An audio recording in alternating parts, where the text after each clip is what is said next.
నేను సోమిరెడ్డి విసిరినటువంటి ఛాలెంజ్ అన్ని ఛాలెంజ్లు స్వీకరిస్తున్నా, ఏమీ ఇబ్బంది లేదు.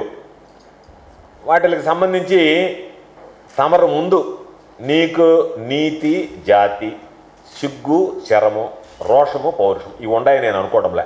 ఈ మూడు ఉంటే నువ్వు చేయవలసినటువంటి పని ఏంటంటే, కూటమి పాలన అధికారంలోకి వచ్చినప్పటి నుంచి సర్వేపల్లి నియోజకవర్గంలో ఎన్ని పనులు జరిగాయి ఆ జాబితా ఏదో నువ్వు తీసుకొచ్చి ఇవ్వడం కాదు, మీడియాకే ఇవ్వు, నువ్వు తీసుకొచ్చి ఇవ్వడం కాదు, ప్రతి దాని మీద ఇదిగో ఈ పనులు జరిగాయి అని రైట్ టు ఇన్ఫర్మేషన్ యాక్ట్ కింద మేము అడిగాము. ఇప్పటికే ప్రతి పేజీ మీద సర్టిఫై చేసి ఇవ్వాలి, ఇదిగో ఈ పనులు అని చెప్పి ప్రతి పేజీ మీద పేజీ నెంబర్ వేస్తారు, ప్రతి పేజీ మీద సంతకం పెట్టివ్వాలి. ఆ సంతకం పెట్టి ఇవ్వకుండా నువ్వు ఎక్కడైతే పనులు చెయ్యలేదో ఆ పనులకు సంబంధించి వాటిని పక్కన పెట్టేసి నువ్వు అక్కడక్కడ కలిపెట్టినటువంటి పనులు తీసుకొచ్చి ఆ పనులు చూపించేటువంటి పరిస్థితి వచ్చింది. కాబట్టి నువ్వేం మాట్లాడుతున్నావు, నేను 19 కోట్ల పని, ఆ 19 కోట్ల పని చేయలేదు, దానికి సంబంధించి 100 కోట్ల, నీ మనిషివా, నీ మనిషి జన్మ, నీది ఒక బ్రతుక? చెప్పింది ఏంది, 18 నెలల్లో నువ్వు ఎంత దొబ్బుతున్నావు అని అడుగుతుంటే దానికి సంబంధించి మొన్న 19 కోట్ల అంటే నువ్వు 100 కోట్ల రూపాయలు తినింది ఎప్పటి నుంచి, నీ అధికారంలోకి వచ్చినప్పటి నుంచి నువ్వు తిన్నటువంటి లెక్కలు తీయమన్నావు. ఆ లెక్కలు తీయమంటే సిగ్గు ఎక్కువ లేకుండా నీకు ఎంతసేపటికి మొన్న 19 కోట్లు, మొన్న 19 కోట్లు, మొన్న 19 కోట్లు, అసలు ఇది మనిషి జన్మేనా, నువ్వు మనిషివేనా, నీకు అర్థమవుతుందా?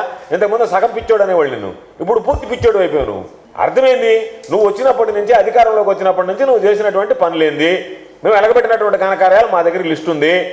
కాబట్టి నువ్వు వాటిని తీసుకురా, వాటికి సంబంధించినటువంటి దాంట్లో మాట్లాడదాం. ఈరోజు మేము అడుగుతున్నావు నిన్ను, ఆ పనుల జాబితా ఎక్కడుందో చెప్పమంటే ఆ పనుల జాబితా లేదు. కాబట్టి నువ్వు వచ్చినప్పుడు ఆ నుంచి పనుల జాబితా ప్రతి పేజీ మీద సంతకం పెట్టి ఈరోజు విడుదల చేసేటువంటి ధైర్యం, దమ్ము నీకుందా? ఇస్తే మీడియాకి సంబంధించి దానికి సంబంధించి నువ్వు చెప్పినట్టే మేమేమన్నాం, కనుపూరు కాలువ దగ్గర నువ్వు చేసినటువంటి పనులు పరిశీలించడానికి వస్తానని చెప్పాం. దాంట్లో ఏం తప్పులేదే. నువ్వు నీతిమంతుడు అయితే, నిజాయితీ పరుడు అయితే మేము కనుపూరు కాలువలో నువ్వు జరిగినటువంటి పనులు చూస్తామంటే హౌస్ అరెస్ట్ ఎందుకు చేశారు మమ్మల్ని? నీ అవినీతి భాగవతం బయటపడుతుంది కదా, నీ దొంగతనం, నీ డోలతనం ఈరోజు ప్రజలకు తెలుస్తుందని కదా నువ్వు ఆ రోజు మమ్మల్ని అందరినీ హౌస్ అరెస్ట్ చేయించింది. లేకపోతే కనుపూరు కాలువలో నువ్వు చేసినటువంటి అంత నాణ్యతా ప్రమాణాలు పాటించి నువ్వు పనులు చేసుంటే ఆ పనులు చూడడానికి మేము వస్తే నీకు వచ్చినటువంటి నష్టమో అభ్యంతరం ఏందో చెప్పు.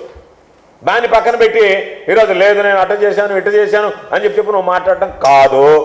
కాబట్టి పనుల జాబితా బయటకు తీసుకురా, ఒక 2 ఎక్స్పర్ట్ని పెడదాం, నీ పక్క నుంచి ఒక ఎక్స్పర్ట్ని పెట్టు, మా సైడ్ నుంచి ఒక ఎక్స్పర్ట్ని పెడదాం.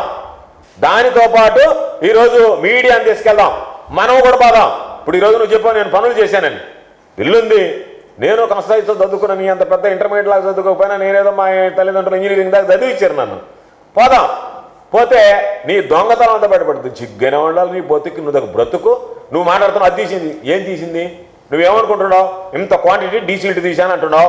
పోదాంతా ఈరోజు, ఇప్పుడు పోదాందా కనుపూరు కాలువ దగ్గరికి పోయి నువ్వు ఎంబుక్ తీసుకురా, నువ్వు తీసిన డీసీల్టింగ్ యాడ్ ఉంది చూపించు ఒకసారి, నువ్వు పూడికి తీసి యాడ్ పెట్టావో యాడ్ పోసావు అనేటువంటిది ఒకసారి చూపించి. చిగ్గేనే ఉండాలా, తిన్నప్పుడు దొంగతనం చేసి చంద్రబాబు దగ్గర నేర్చుకోరా నాయన, నువ్వు అబద్ధం చెప్పిన అతికినట్టుకు ఉండాలి. నీకు అబద్ధాలు చెప్పడం కూడా చేత కాకపోయి, దొబ్బు తినడం, దొంగతనం చేయడం తప్ప మరొకటేం చేత కాకపోయి నీకు, నీ బ్రతుకట్టాను బ్రతుకైపోయా.